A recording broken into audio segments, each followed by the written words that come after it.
ओम शांति।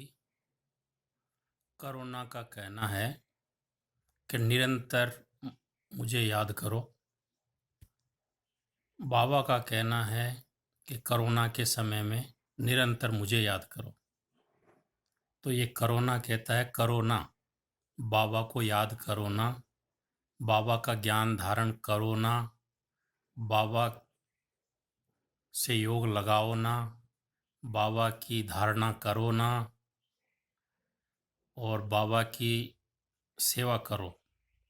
तो ये कोरोना दुनिया के लिए एक अभिश्राप है और जो योगी आत्माएं हैं जो अपने समय को सफल करना जानते हैं उनके लिए एक वरदान सिद्ध हो रहा है, क्योंकि कोरोना के कारण आज मनसा सेवा भी बहुत हो रही है, ऑनलाइन वाचा सेवा भी हो रही है। पहले 400 लोगों को यहाँ बुला के सेवाएं करते थे और अब जो है जब से दादी गई है, दादी का अंतिम संस्कार भी ऑनलाइन हुआ, कोई खर्चा नहीं लगा। देश विदेश के सभी भाई और बहनों ने दादी के अंतिम संस्कार बहुत ही नज़दीक से देखे और एक खर्चा कुछ भी नहीं हुआ। तो अब जो सेवाएं चल रही है, इकोनॉमी वाली सेवाएं चल रही है। पहले जैसे अलग अलग वर्गों की सेवाएं होती थी, उसके अंदर बहुत कम लोग आया करते थे, 400 लोग आते थे जैसे ज्ञान सरोवर में। अभी ऑनलाइन कम से कम 2000 तो अभी हो गए हैं, 2500 तक हो जाएंगे। कल से 3-4 दिन का ये कार्यक्रम चलेगा। तो यहाँ 400 की सेवाएं होती थी, लेकिन ऑनलाइन अभी करीबन 2500 की सेवाएं हो रही है। तो ये ऑनलाइन के द्वारा इतनी अच्छी सेवाएं हो रही है, इसके अंदर न तो अकोमोडेशन देना पड़ रहा है, न खाना खिलाना पड़ रहा है, न और किसी भी प्रकार का कोई वाहन ट्रांसपोर्ट देना पड़ रहा है। और मतलब बिन कौड़ी खर्चे इतनी अच्छी सेवाएं चल रही है। साथ ही साथ अभी लॉकडाउन का समय चल रहा है, इसलिए सभी ब्राह्मण आत्माएं तपस्या के अंदर लगी हुई है, मनसा सेवा कर रही है। तो मनसा सेवा भी अच्छी हो रही है, साथ ही साथ वाचा सेवा भी हो रही है। हमारे यज्ञ के बड़े भाई बहनें भी शाम को क्लासें करा रहे हैं सब जगह। 7:30 बजे क्लास होती है हर एक कोई न कोई बड़े भाई बहनों की। साथ ही साथ हमारे सूर्य भाई जी है, वो भी ऑनलाइन सभी सेंटर्स को क्लास करा रहे हैं और भी अलग अलग टॉपिक के ऊपर चर्चाएं कर रहे हैं। तो कहने का मतलब है, एक स्थान पर रह के पूरे विश्व में कैसे सेवा करनी है बेहद में, वो बाबा ने एक साधन दिया है ऑनलाइन। तो अभी हम मनसा सेवा भी पूरे विश्व में कर सकते हैं, एक स्थान पे बैठे हुए सब लोग बेहद में जा सकते हैं। साथ ही साथ एक स्थान पे रहते हुए ऑनलाइन सेवाएं की जा सकती है। अभी हमने देखा कि एक बहन ने शिविर कराया, तो उसमें लाखों लोग शिविर कर रहे हैं। एक जगह शिविर कराया और लाखों लोग शिविर कर रहे हैं, तो कितनी आत्माओं को संदेश मिल रहा है, कोई खर्चा भी नहीं हो रहा है। तो अभी बाबा का कहना है बच्चे निरंतर मुझे याद करो। तो ये निरंतर याद करने का ये समय आया है। तो क्योंकि योग ही हमारे लिए एक बहुत महत्वपूर्ण सब्जेक्ट है, क्योंकि बाबा ने कई मुरलियों में कहा हुआ है कि जो बच्चे मुझे 8 घंटा याद करते हैं वो मेरे सबसे अधिक मददगार बच्चे हैं, क्योंकि उसके द्वारा पूरे विश्व में सुख शांति के वाइब्रेशन फैलते हैं। अभी संसार में दुख अशांति के वाइब्रेशन फैले हुए हैं, तो हम सब योगियों का काम क्या है, संसार में सुख शांति के वाइब्रेशन फैलाना और सभी को निर्भय बनाना, भय से मुक्त करना, सभी को रोगों से मुक्त करना। उसकी विधि है निरंतर योग। तो निरंतर योग करने से उसका प्रभाव हमारे ऊपर भी नहीं आएगा और दूसरों को भी हम प्रभाव से मुक्त रख सकते हैं। तो अभी हमें निरंतर योग करना है, बस एक ही संकल्प हो कि मुझे निरंतर योग करना है, क्योंकि बाबा ने कहा है, बाबा का महावाक्य बहुत सुंदर कि तुम ब्राह्मणों का मुख्य कर्तव्य है ज्ञान सूर्य से शक्तियाँ लेना और इस विश्व को देना, बाकी सब कार्य तो निमित्त मात्र है। बाकी और स्थूल कार्य तो कोई भी कर सकता है, अज्ञानी भी कर सकते हैं, लेकिन ये जो मनसा सेवा है ज्ञान सूर्य से शक्तियाँ लेके इस विश्व को देना, ये हर एक व्यक्ति नहीं कर सकता है। इसमें वही कर सकता है जो सोल कॉन्शियस हो, गॉड कॉन्शियस हो, जो धारणाओं पे नियमों पे पूरा चलता हो और जिसने पहले से ही बेहद की वैराग्य वृत्ति धारण की हुई हो और मन सा सकाश देने का जिसको अभ्यास हो, पवित्रता को धारण किया हो, वही ये सेवा कर सकता है। तो बाबा के महावाक्य हैं कि ज्ञानी तो आत्मा मुझे प्रिय है, लेकिन योगी तो मेरा साक्षात मेरा ही स्वरूप है। तो हमें निरंतर योग करना है, क्योंकि योग के द्वारा ही हम प्रकृति को भी पावन बना सकते हैं और भटकती हुई आत्माओं को भी ठिकाना दे सकते हैं। जो आत्माएं अपने संस्कारों से जूझ रही है, परिवर्तन नहीं कर पा रही है, उनको भी हम परिवर्तन की शक्ति दे सकते हैं। तो योग ही एक ऐसी विद्या है जिसके द्वारा हम प्रकृति को भी हम पावन कर सकते हैं, मनुष्य आत्माओं को भी हम बल दे सकते हैं, स्वयं को भी बाबा के साथ का मिलन का अनुभव कर सकते हैं, अपनी भी स्थिति योग के माध्यम से अचल अडोल एक रस बना सकते हैं और योग के द्वारा हम विश्व सेवा कर सकते हैं। क्योंकि हमारे योग के वाइब्रेशन के लिए प्रकृति प्यासी है। जैसे कोई प्यासा व्यक्ति पानी के लिए कितना तड़पता है, ऐसे ही ये प्रकृति जो है हमारे पवित्र वाइब्रेशन के लिए तरसती है। तो ये प्रकृति पूरे कल्प हमारी सेवाएं करती है। तो यह मौका है कि इस प्रकृति माँ की हम सेवा करें, इसको पावन करें, पवित्र वाइब्रेशन देवें, श्रेष्ठ वाइब्रेशन देवें। ये समय हमें मिला है, भगवान ने हमें समय दिया है प्रकृति की सेवा करने की, संसार का वायुमंडल सुधारने की। लॉकडाउन होने के कारण पोल्यूशन बहुत कम हो चुका है, मोटर बाइक का पोल्यूशन तो कम हो चुका है, ऐसे नदियों का भी जो कीचड़ा साफ हो चुका है, नदियाँ भी बहुत साफ सुथरी बह रही है। लेकिन संसार का जो नकारात्मक वायुमंडल है वो दिन प्रतिदिन बढ़ रहा है। तो अब हम योगियों का काम है कि उस वायुमंडल को फिर से प्योर बनाना, दुनिया में जो नकारात्मक वृत्ति फैल रही है उसको सकारात्मक वाइब्रेशन में परिवर्तन करना। तो उसके लिए निरंतर हमें बाबा की याद में रहना पड़ेगा। बाबा के महावाक्य हैं कि दाता के बच्चे दाता बन, वर्ल्ड के गोले पे खड़े हो, परम धाम की स्थिति में स्थित हो, ऊंचे से ऊंचे बाप के साथ बैठ, बेहद विश्व में सकाश दो, तो इसकी पदम गुना प्राप्ति होती है। बाबा ने कहा है तुम पूर्वजों के पुण्यों का बल सभी धर्म की आत्माओं को मिलता है। तो हम जो भी ये सकाश दे रहे हैं, इसके द्वारा हमारा जो पुण्य का बल है वो सभी धर्म की आत्माओं को मिलता है और रिटर्न में हमें पदम गुना प्राप्ति मिलती है। तो हम इतने दिन बहुत छोटे छोटे कार्य करते आए, लेकिन एक साथ पूरे विश्व की सेवा करने का सौभाग्य अभी मिला है कि हम मनसा सेवा के द्वारा दाता के बच्चे दाता बन, वर्ल्ड के गोले पे खड़े हो, परम धाम की स्थिति में स्थित हो और ऊंचे से ऊंचे बाप के साथ बैठ बेहद विश्व में सकाश दे सकते हैं, प्रकृति को सकाश दे सकते हैं। क्योंकि ये प्रकृति भाषणों से पावन नहीं बनेगी, ये प्रकृति हमारे प्योर वाइब्रेशन के द्वारा ही पावन बनेगी। तो हम सब योगियों का काम है, करोना कह रहा है बाबा, करोना कह रहा है करो ना, निरंतर बाबा को याद करो ना, निरंतर बाबा के ज्ञान स्वरूप रहो ना। करोना कह रहा है धारणा करो ना, कितना टाइम हो चुका है, करोना कह रहा है सेवा करो ना। तो अभी हमें सेवा का भी चांस मिला है, ऑनलाइन हम सेवाएं कर सकते हैं, साथ ही साथ मनसा सेवा जो सबसे बड़ी सेवा है उसका चांस बाबा ने हमें दिया है। तो हमें निरंतर योगी बन के रहना है, निरंतर बाबा की छत्र छाया के नीचे रहना है, बाबा से शक्तियां लेते रहना है और पूरे विश्व को देते रहना है।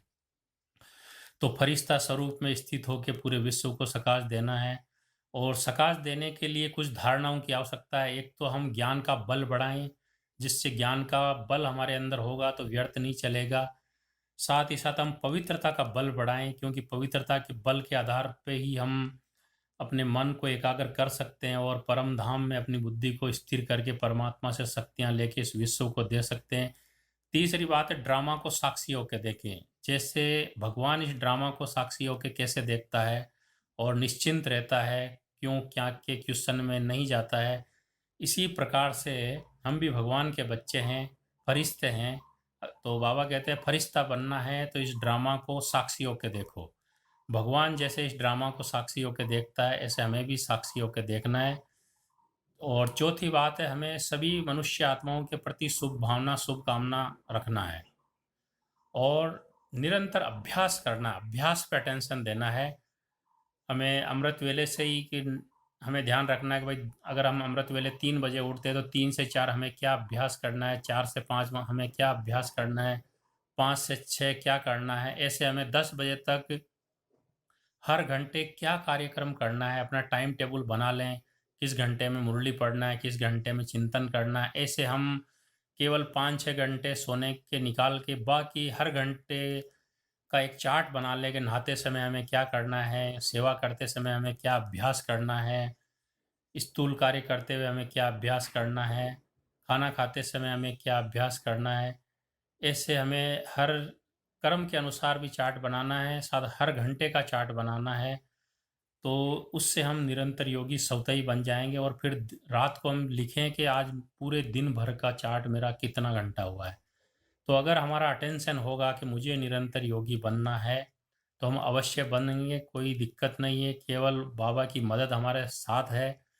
और बाबा ने कहा है कि जो बच्चे 8 की माला में आने चाहते हैं वो निरंतर योगी होंगे, और जो 8 की माला में आएंगे, 108 वाली में आएंगे, वो कम से कम 8 घंटा योग अवश्य होगा। तो हम 8 वाली में है या 108 की माला में है, हम अपने योग के चार्ट से अपने आप को उस माला का अधिकारी बना सकते हैं।